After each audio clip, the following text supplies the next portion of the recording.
Hi guys! For today's video, tara, samahan nyo kaming mag-photoshoot. Malapit na rin ang birthday ni Kyle kaya ipo-photoshoot namin siya. Since photographer naman si Mr. kaya nakalibre tayo. Pagkasundo kay Kyle sa school, dumiretso na kami agad dito sa location. Di yan kalayuan sa bahay namin. Naghanap lang kami ng spot kung saan maganda, lalo na pag na-enhance na yung photo. Kasama nga rin pala namin yung mga pinsan niya at saka si ate. Ayaw niya nga ngumiti dyan masyado kasi daw bungi siya. At sumingit nga si Aling maliit dyan.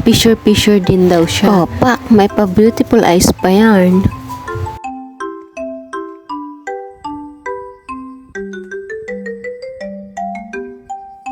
Ang bilis ng panahon, parang kailan lang nung karga-karga ka pa namin, ngayon may crush na daw siya. Buti nga nasa mood siya magpa-picture dyan, di tulad dati, kailangan pang pilitin mag-smile. Tinuturuan nga siya ni papa niya dyan paano mag-posing-posing.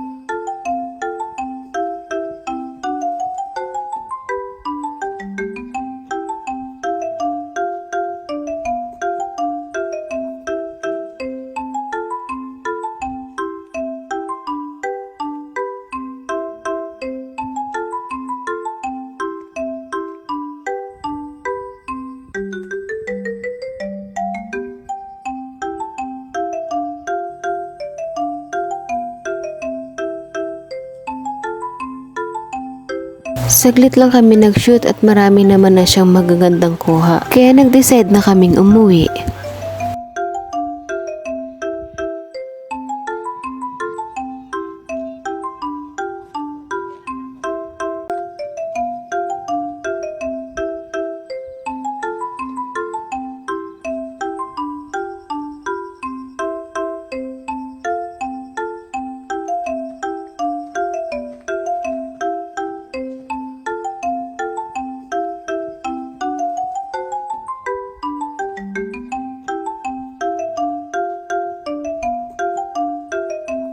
Please like and follow our page. Thank you for watching.